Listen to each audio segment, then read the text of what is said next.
fìlà fún máa ń dé fìlà fún dé sápá ọ̀dọ̀ ẹ̀ ó rẹ́rìn ẹ̀rín ayọ̀ la máa rìn ọjọ́ ẹni kò dé sí o. ó ní ẹ má bàǹdù nǹkan mi ni ẹnìkan bá yún mí nù mí ẹ má bàǹdù tó ti tẹ́ ẹ lọ́rùn jẹ́ kí fọ́ ẹ̀dín kọ́ra wọn ṣáà súre fún ọkọ rẹ̀ súre fún sọ pé ìmọ́lẹ̀ lẹ béèrè fún ìmọ́lẹ̀ abẹ́dà tí máa ń báyọ̀ rìnrìn àjò tó máa bá yín lọ́jọ́ kìíní yìí tẹ́ máa rántí àwọn ọjọ́ tí inú yín máa dùn tẹ́ máa bímọ lé mọ táyọ̀ yín máa kún tẹ́ máa mọ́rí rere ṣe tẹ́ máa lọ sẹ́yìn pọ̀kè sọ fún wọn promise yìí pé ẹ máa jọ lálò pẹ́pẹ́pẹ́pẹ́ torí àwọn tó ń kọ́ni kọ́tọ́ pa àlò pẹ́pẹ́pẹ́ nígbà táwa ń lò yẹn ń lò pẹ́pẹ́pẹ́ ẹ ní sọnù láàrin méjì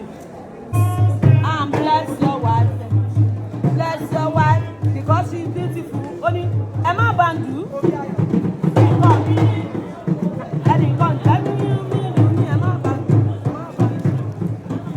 ó ní kí là ń ṣe tí a fi pọ̀ báwọn yìí o.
Everywhere you turn to receive.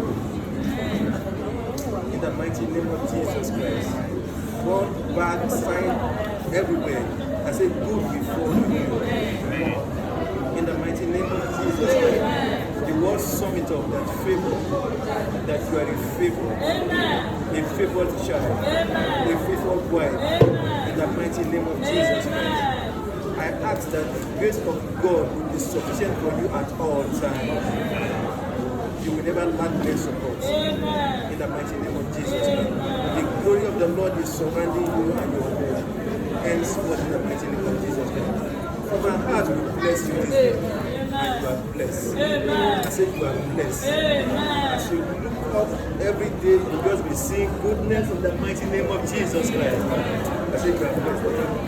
In the mighty name of Jesus Christ. God bless you. Daddy, more about it, sir. God bless you. Thank you very much. Really appreciate that, sir. We are for this way. Ó yá gbogbo ẹbí mi lọ́dọ̀ pátápátá mo ní àmọ́.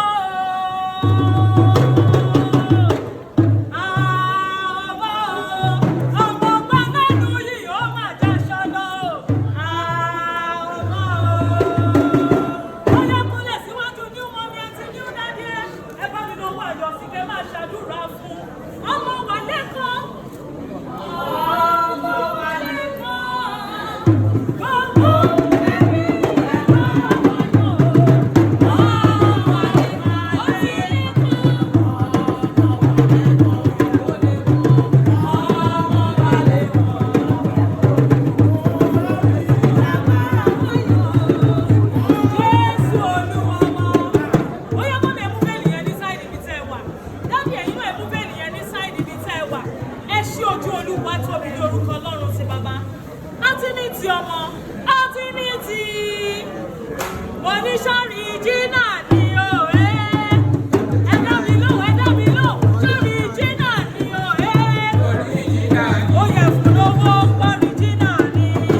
Isa